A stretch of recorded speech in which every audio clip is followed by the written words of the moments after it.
Israeli media के हवाले से एक और बड़ी खबर आपको बताएं। देखिए, खामनेई का जो शव है वो भी मिल चुका है। ये इजरायली मीडिया की तरफ से कहा गया है। हमले में खामनेई की मौत हो चुकी। खामनेई के शव की फोटो नेतन्याहू को दिखाई गई है। आईडीएफ ने खामनेई के शव की फोटो दिखाई है। तो ये बड़ी खबर आपको बता रहे, जहां इजरायली मीडिया की तरफ से दावा किया गया है आईडीएफ ने खामनेई के शव की फोटो दिखाई है, यानी कि जो दावा किया गया उसकी पुष्टि। और उसके बाद इजरायली मीडिया के हवाले से ये बड़ी खबर कि खामनेई का शव भी मिल चुका है। हमले में खामनेई की मौत हो चुकी है। और आप देखिए, जैसे ये खबर सामने आई थी, ईरान की तरफ से कई ऐसी तस्वीरें सोशल मीडिया पर वायरल हुई जो वहां की जनता इसे सेलिब्रेट करते नजर आई, खुश नजर आई थी। और इस वक्त हमारे साथ निपुण आलम सर जुड़ चुके हैं। सर, सबसे बड़ी इस वक्त अपडेट ये मिल रही है कि जो ईरानी मीडिया, उनकी तरफ से दावा कर दिया गया है कि अब खामनेई की मौत की पुष्टि हो चुकी है। 40 दिन के शोक का ऐलान हो चुका है। अमेरिका और इजराइल बार बार ये दावा कर रहा था। सर, अब ईरान का आगे क्या होता नजर आ रहा है? देखिए, हम तो लगातार इस बात का अनुमान लगा रहे थे कि जो भी इजराइल के अंदर हो रहा है, तो इजराइल के अंदर स्थिति, जो ईरान के अंदर स्थिति है, वो स्थिति ये होगी कि रिजिम चेंज करने का प्रयास किया जाएगा अमेरिका और इजराइल के द्वारा। और अभी जो खामनेई की मृत्यु की बात हुई है, हालांकि ये कल शाम रात में ही बात आ चुकी थी, पुष्टि अभी की गई वो बात अलग है, लेकिन रात में खबर ये आ चुकी थी कि खामनेई की डेथ हो चुकी है। अब एक ऐसी सरकार बनाई जाएगी ईरान के अंदर जो अमेरिका सपोर्टेड होगी। आप ये सोच लीजिए कि जो 1979 से पहले का जो दौर था, वो दौर अब क्या होगा, लौट कर आएगा दोबारा से ईरान के अंदर। और मुझे लगता है कि जो आयतुल्ला खमेनी के बाद हम देखें तो रजा पहलवी के बेटे हैं, शायद उन्हीं को ही दोबारा क्या किया जाए, लौटाया जाए, और हो सकता है उन्हीं को ही बनाया जाए दोबारा से आपका प्रेसिडेंट ऑफ ईरान।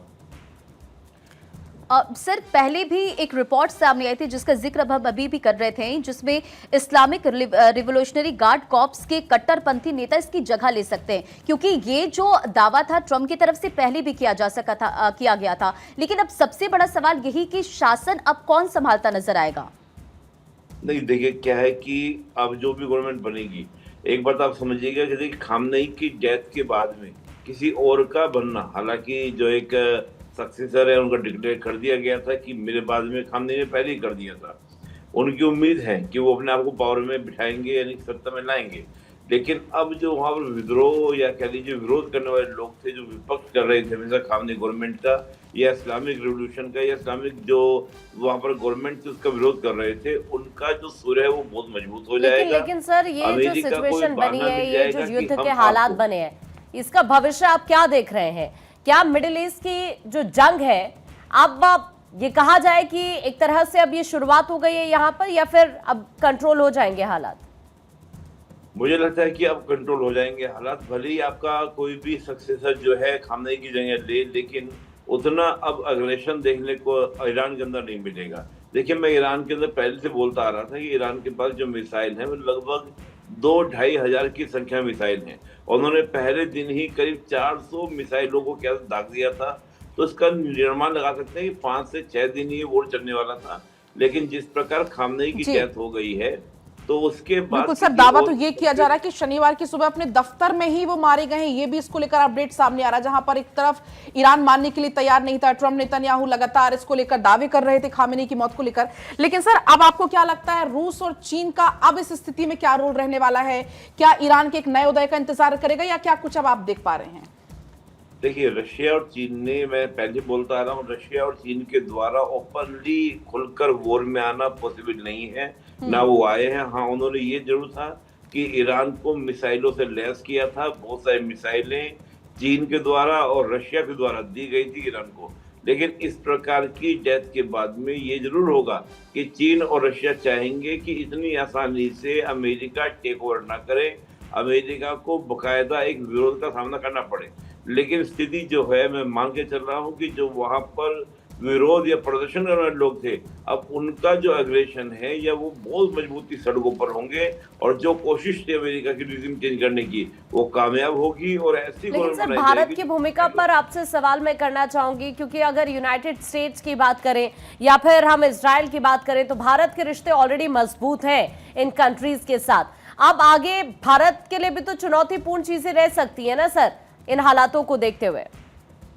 नहीं, देखिए, भारत के साथ में रिश्ते ईरान के हिस्टोरिकल रिलेशंस हैं, लेकिन आप जानते हैं कि हमने आज के दिनों में, चाहे वो आपका ऑयल खरीदना हो, चाहे बारकोड के ऑपरेशंस हो, उन सब को हमने बंद कर दिया था।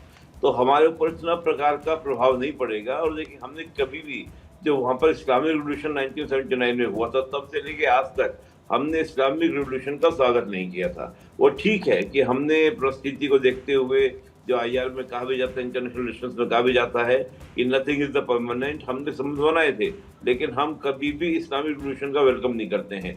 और आप सोचिए, प्रधानमंत्री जी इजराइल विजिट करके आए, उसके बाद ये अटैक हुआ। हालांकि मैं कुछ बोलना नहीं चाह रहा हूँ, हालांकि इस प्रकार का दावा खुद पाकिस्तान ने किया था कि PM मोदी के वापस जाते ही इजराइल के द्वारा अटैक कर दिया जाएगा।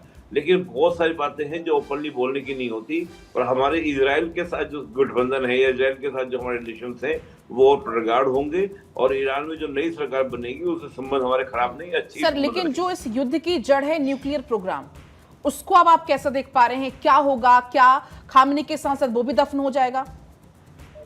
देखिए, वो तो 95 से ही अमेरिका ने कंट्रोल रखा। कभी भी, हालांकि खबरें आती रही हैं कि ईरान के पास एटॉमिक वेपन है, ये है वो है, और कई बार ये भी आया है कि जो ईरान का परमाणु इन्वेस्टमेंट प्रोग्राम था वो काफी ज्यादा रीच कर चुका था, और कहीं ना कहीं एटॉमिक वेपन के पास था। लेकिन फिर भी हम मानेंगे कि नहीं, अभी तक एटॉमिक वेपन नहीं था।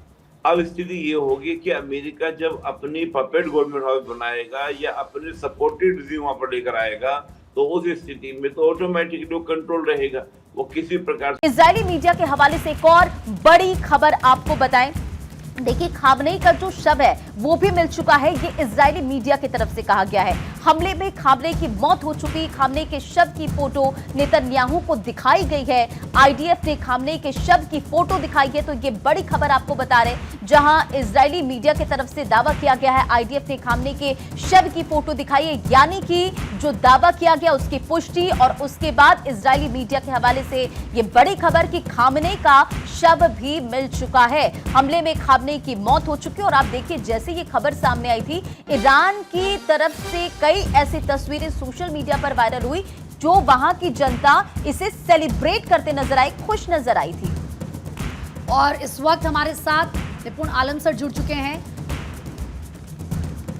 सर, सबसे बड़ी इस वक्त अपडेट ये मिल रही है कि जो ईरानी मीडिया, उनकी तरफ से दावा कर दिया गया है कि अब खामनेई की मौत की पुष्टि हो चुकी है, 40 दिन के शोक का ऐलान हो चुका है। अमेरिका और इजराइल बार बार ये दावा कर रहा था। सर, अब ईरान का आगे क्या होता नजर आ रहा है?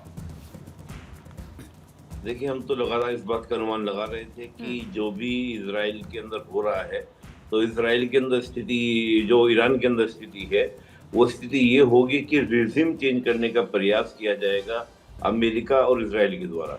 और अभी जो खामनेई की मृत्यु की बात हुई है, हालांकि ये कल शाम रात में ही बात आ चुकी थी, पुष्टि अभी की गई, वो बात अलग है, लेकिन रात में खबर ये आ चुकी थी कि खामनेई की डेथ हो चुकी है। अब एक ऐसी सरकार बनाई जाएगी ईरान के अंदर जो अमेरिका सपोर्टेड होगी। आप ये सोच लीजिए कि जो 1979 से पहले का जो दौर था, वो दौर अब क्या होगा, लौट कर आएगा दोबारा से ईरान के अंदर। और मुझे लगता है कि जो आयतुल्ला खमेनी के बाद हम देखें तो रजा पहलवी के बेटे हैं, शायद उन्हीं को ही दोबारा क्या किया जाए, लौटाया जाए, और हो सकता है उन्हीं को ही बनाया जाए दोबारा से आपका प्रेसिडेंट ऑफ ईरान। सर, पहले भी एक रिपोर्ट सामने आई थी जिसका जिक्र अब हम अभी भी कर रहे थे, जिसमें इस्लामिक रिवोल्यूशनरी गार्ड कॉर्प्स के कट्टरपंथी नेता इसकी जगह ले सकते हैं, क्योंकि ये जो दावा था ट्रंप की तरफ से पहले भी किया गया था। लेकिन अब सबसे बड़ा सवाल यही कि शासन अब कौन संभालता नजर आएगा? नहीं, देखिए, क्या है कि अब जो भी गवर्नमेंट बनेगी, एक बात आप समझिएगा कि देखिए, खामनेई की डेथ के बाद में किसी और का बनना, हालांकि जो एक सक्सेसर है उनका डिक्लेयर कर दिया गया था कि मेरे बाद में खामनेई ने पहले ही कर दिया था। उनकी उम्मीद है कि वो अपने आप को पावर में बिठाएंगे, यानी सत्ता में लाएंगे। लेकिन अब जो वहाँ पर विद्रोह या कह लीजिए विरोध करने वाले लोग थे, जो विपक्ष कर रहे थे हमेशा खामनेई गवर्नमेंट का या इस्लामिक रिवोल्यूशन का या इस्लामिक जो वहाँ पर गवर्नमेंट थी उसका विरोध कर रहे थे, उनका जो सुर है वो बहुत मजबूत हो जाएगा। लेकिन सर, ये जो सिचुएशन बनी है, ये जो युद्ध के हालात बने हैं, इसका भविष्य आप क्या देख रहे हैं? क्या मिडिल ईस्ट की जो जंग है अब ये कहा जाए कि एक तरह से अब ये शुरुआत हो गई है यहाँ पर, या फिर अब कंट्रोल हो जाए?